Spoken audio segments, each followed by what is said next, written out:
दोस्तों घणी बधी वखत તમે બેંકની અંદર જાતા હો છો ત્યારે બેંકવાળા તરફથી તમારું કામ છે તે કરવા પહેલા તમારી પાસેથી ઈ કેવાયસીનું ફોર્મ છે તે ભરવામાં આવે છે। હવે આ ખરેખર ઈ કેવાયસી છે શું દોસ્તો, શા માટે આ કરાવવું તમારે જરૂરી છે? બીજી વસ્તુ કે ઈ કેવાયસી કરાવવા માટે તમારે ઘરે બેઠા બેઠા થઈ જશે કે પછી ત્યાં ધક્કા ખાવા પડશે ને કયા કયા ડોક્યુમેન્ટની તમારે જરૂર પડશે તેના વિશેની ખાસ અને અગત્યની માહિતી તમને સૌને આજની આ વિડીયોમાં જણાવવાનું છું। હેલો દોસ્તો, સ્વાગત છે આપ સૌની પોતાની યુટ્યુબ ચેનલ માર્કેટ ખબરમાં અને મારું નામ છે વાહિદ। દોસ્તો વિડીયો ઉપર જો નવા છો તમે તો ફટાફટ મારી ચેનલને સબસ્ક્રાઇબ કરી દો, કારણ કે બેંક એન્ડ ફાઇનાન્સને લગતી આવી જ માહિતી આપણે આ ચેનલના માધ્યમથી તમને સમજાવતા રહીશું। તો ચાલો દોસ્તો આજની આ વિડીયોને શરૂ કરીએ। દોસ્તો હવે તમને સૌને જણાવી દઉં કે ઈ કેવાયસી વસ્તુ છે તે ખરેખર છે શું।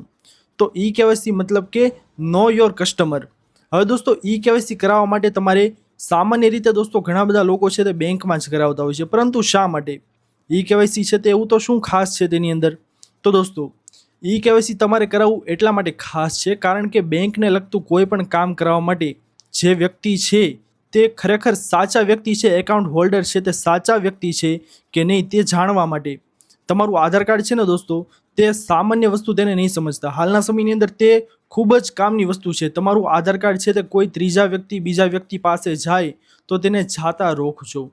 એટલા માટે કહું છું કારણ કે તમારું આધાર કાર્ડ છે ને દોસ્તો તે તમારા બેંક સાથે લિંક હોય છે ડાયરેક્ટ, એટલે કે તમારા આધાર કાર્ડની અંદર જે મોબાઈલ નંબર લિંક છે ને તેની ઉપર ડાયરેક્ટ ઓટીપી આવે છે ને તે ઓટીપી તમે જ્યાં દાખલ કરો છો કેવાયસી કરવા માટે, ત્યારબાદ તમારી જે પર્સનલ ડિટેલ્સ જેવી કે તમે કોણ છો, ખરેખર તમે સાચા વ્યક્તિ છો, આધાર કાર્ડમાં જે નામ છે તે જ વ્યક્તિ તમે છો, તમારું નામ છે તે રેડી વ્યવસ્થિત છે, તમારું એડ્રેસ શું છે, તેવી બધી તમારી પર્સનલ માહિતી છે દોસ્તો, તે બધી જ્યારે તમે ઈ કેવાયસી કરો છો ત્યારે બેંકવાળા પાસે તે માહિતી જાય છે અને એ માહિતી અપ્રૂવ થયા બાદ તમારું ઈ કેવાયસી થયું છે તે સાચે સાચું માન્ય ગણાય છે। જેથી કરીને ઈ કેવાયસી કરાવવું એટલા માટે જરૂરી છે દોસ્તો કે એકાઉન્ટ હોલ્ડરને જે કંઈ પણ કામ કરાવવા માટે જે વ્યક્તિ છે તે ખરેખર તે જ છે।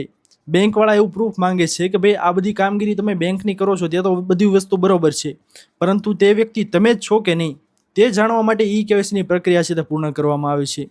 બીજી વસ્તુ દોસ્તો કે ઈ કેવાયસી છે તે અપડેટ નહીં હોય તો શું થઈ શકે?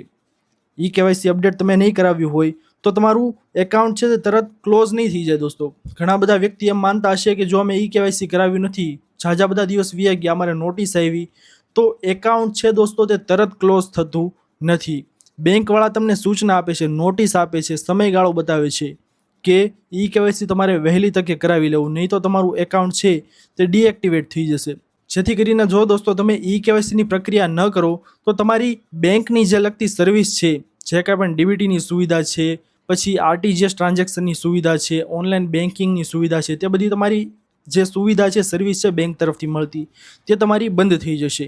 એટલા માટે ઈ કેવાયસી ફરજિયાત છે। બીજી વસ્તુ દોસ્તો, જો તમે કેવાયસી નથી કર્યું તો બેંક તરફથી તમને મેઇલ અથવા તો મેસેજ દ્વારા કે પછી નોટિસ દ્વારા તમને જાણ કરવામાં આવે છે।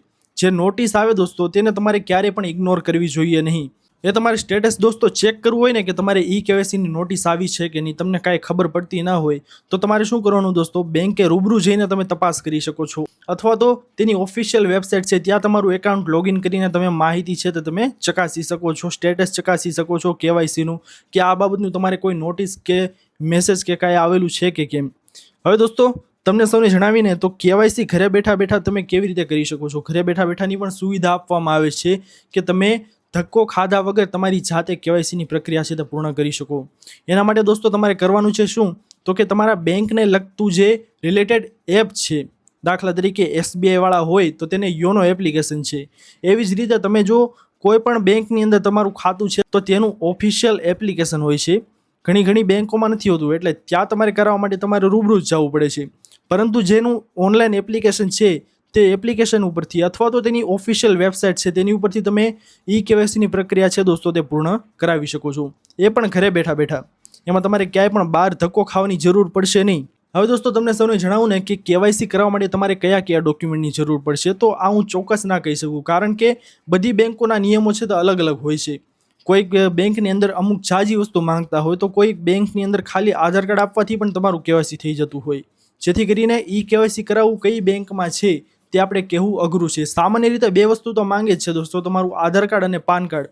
આ બે વસ્તુ હોય તો સામાન્ય રીતે તમારે ઈ કેવાયસીની કામગીરી છે ને દોસ્તો તે પૂર્ણ થઈ જાય છે. અને દોસ્તો ઘણી બેંકોની અંદર આધાર કાર્ડ ને પાન કાર્ડ સિવાયની પણ અન્ય વસ્તુઓ છે તે માંગી શકે છે. તે બેંકના નિયમ ઉપર ડિપેન્ડન્ટ કરે છે, બરોબર. હવે દોસ્તો ખાસ અને અગત્યની વાત તમને સૌને જણાવું ને તો આ વાતને તમે ગાંઠ બાંધીને રાખી લેજો, કારણ કે દોસ્તો ઘણા લોકો છે તે આ ભૂલ કરતા હોય છે. કોઈ પણ સ્કેમ કે ફ્રોડની અંદર છે તે છેતરાઈ નહીં જવાનું. ઘણી બધી વખત તમને એમ થયું કે ભાઈ આ તમે અત્યારે મારો જ વિડીયો જોઈ લીધો કે ભાઈ ઈ કેવાયસી તમારે કરાવવું જરૂરી છે. હવે તમે તેવું વિચારી રહ્યા હોય કે ભાઈ ઈ કેવાયસી અમારે કરાવી લેવાનું છે, તો કોઈ વ્યક્તિ છે તો તમારી સાથે ફ્રોડ કરતું હોય ને તમને એવો SMS મોકલે કે ભાઈ તમારું કેવાયસી છે તે કરાવવાનું બાકી છે, જેથી કરીને નીચે આપેલી લિંક છે તે ઓપન કરીને તેમાં લિંક ઉપર ક્લિક કરશો તો તમારું ઈ કેવાયસી છે તે અત્યારે જ થઈ જશે. તો આવા ફ્રોડની અંદર ક્યારેય પણ ફસાવાનું નહીં દોસ્તો, કારણ કે એવા સ્કેમર અત્યારે ઘણા બધા છે જે તમારી લાગણીઓ સાથે રમી અને તમને ફસાવી દે છે. તમારું એકાઉન્ટ છે તે ખાલી કરી નાખે છે. જેથી કરીને કોઈ પણ આવા સ્કેમની અંદર ફસાવું નહીં. બેંક ક્યારેય કોઈને પર્સનલ એવી રીતે મેસેજ નથી મોકલતો કે તમે આ લિંક ઉપર ક્લિક કરીને તમારું ઈ કેવાયસી છે તે પૂર્ણ કરાવી લો. અથવા તો દોસ્તો કોઈ પણ અધિકારી તમને ફોન કરીને ક્યારેય તમારી પાસેથી OTP કે કોઈ પણ અન્ય તમારી પાસે પિન નંબર કે એવું કંઈ માંગતા નથી. જેથી કરીને તે પણ તમારે સાવચેત રાખવી દોસ્તો. બેંક ક્યારેય તમને ફોન નથી કરતી કે ભાઈ તમારે આ કામગીરી છે તો તમે તમારો OTP આપો, તમારા ફોનની અંદર 4 આંકડાનો કે 6 આંકડાનો OTP આવ્યો હોય એ અમને આપો એટલે તમારું કામ છે તે થઈ ગયું. તમારે બેંકે ધક્કો ખાવાની જરૂર નથી. બેંક હંમેશા તમને ફોન કરે છે ત્યારે તેની પાસે રૂબરૂ બોલાવે છે અને રૂબરૂ બોલાવ્યા બાદ જ તે મેનેજર અથવા તો ત્યાં બેઠેલા અધિકારી છે તે તમારી કામગીરી કરવા માટે તમારી પાસેથી લાઈવ રૂબરૂ તમારી પાસેથી OTP માંગે છે, જો માંગવાની જરૂર પડે તો.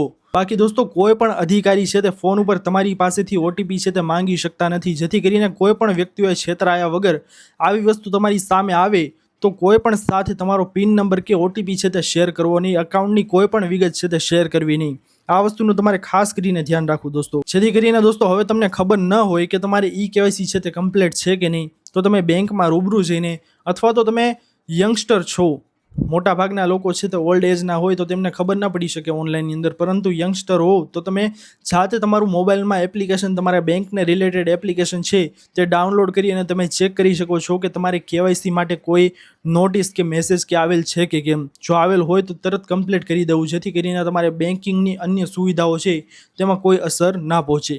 બાકી દોસ્તો કેવાયસી શા માટે જરૂરી છે, કયા ડોક્યુમેન્ટ તેની અંદર જરૂરી છે અને ફ્રોડ માટે બચવા માટે તમારે કેવાયસીને રિલેટેડ શું ધ્યાન રાખવું પડે, તે બધી બાબતો મેં તમને આજની આ વિડીયોમાં જણાવી દીધી છે.